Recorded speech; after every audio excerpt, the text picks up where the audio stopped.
Trump also has some more trouble coming down the pike, and I think this is because he's getting some bad advice from some of his advisors. So, there have been these crazy riots, there's been the looting, there's been the coronavirus lockdown, and every time there's one of these incidents with a police-involved killing, there's this impulse for the president to speak out about it, to give an opinion. The press are always asking questions. So there was this shooting in Atlanta.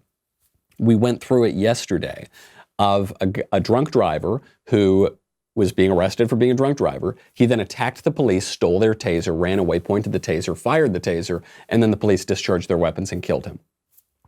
President Trump was asked about this scene, and his take on it was similar to his take on other really dark-looking moments, really dubious moments of interactions with the police and civilians. He said it's very disturbing.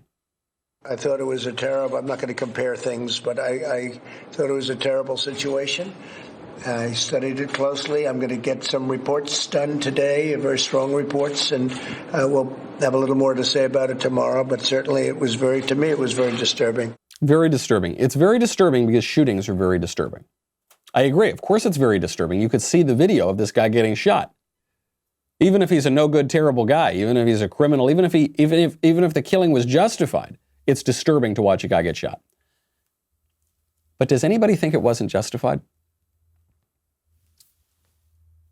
The police try to de-escalate this situation. They try not to use too much force. He was able to wrestle them off him because they weren't using very much force. They steal his weapon.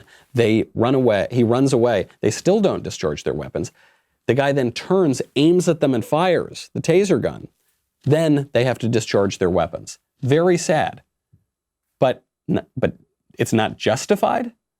The strongest argument I've heard, actually the only argument really I've heard as to how the cops could have gotten out of this situation without discharging their weapons is they could have let the drunk driver, now in possession of one of their weapons, just drive away. Because people say, well, they had his home address. They could have picked him up later. So now you're telling me the best argument you've got is go let the drunk man get in a car. That'll be safer for everybody.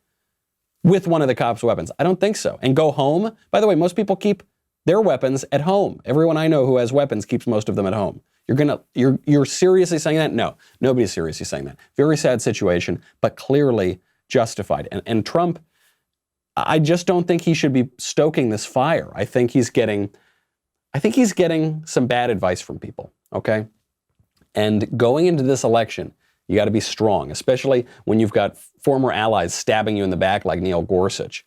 You've got to be strong. There was another police officer who he was not involved in a killing. He himself was shot in the head. He was paralyzed on June 1st. You probably haven't heard very much about him. Where are the people coming out saying that's very disturbing? I don't see very much of that. This cop, Shea Mikalonis, was a Las Vegas police officer who was shot in the head during a protest that turned violent. They always say this, suddenly turned violent, mostly peaceful protest where they're shooting cops in the head. This happened on June 1st. He's paralyzed from the neck down. Obviously never going to be able to work again. He's lucky to be alive. He's not the only one. 700 federal, state, and local law enforcement officers have had injuries during clashes with all those peaceful rioters, according to Justice Department data. 700. Where are we going to see that? That's very disturbing imagery. Where are we going to hear about that? The left is pushing an outrageous propaganda battle right now. I mean, you see it happening all the time because they call rioters and anarchists and communists peaceful protesters. We cannot give in, not even one little inch. There is a lot at stake here, folks. The conservative judge, quote unquote, just redefined sex from the bench, okay? The stakes are very high here. We cannot give an inch to the leftist narrative. What's happening around the country? Police are quitting, and they should quit because they've got no backup whatsoever from any of the elected politicians, and they could have their lives ruined for doing their job. Down in Florida, in Hallandale Beach, Florida, the entire SWAT team just resigned. They're going to remain on the force, but they just resigned. And they resigned because their department and their elected officials aren't going to back them up. They sent a memo of grievances to Chief Sonia Quinones of the Hallandale Beach Police saying that, look, no hard feelings, but you're not going to back us up. We can't risk our lives like this and our livelihoods and our reputations. They're totally right. Now, luckily, there is some good news on the other side. Some people at least are going after some of the rioters and the criminals. The DOJ has charged 50 of the peaceful rioters with crimes. A lot of these crimes include arson.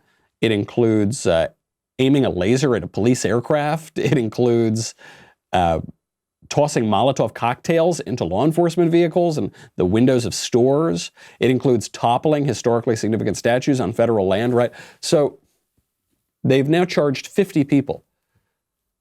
Looking around at those riots, looks like there were more than 50 people doing bad things. So good. 50 down, that's a good thing. 50,000 to go. That's the situation that we're in right now. Hey, Michael Knowles here, and the fact is, a life of cigars and scotch does not come cheap. So please be sure to subscribe to the Daily Wire on YouTube, because I depend heavily on your support to continue this wonderful lib-triggering life. Thanks.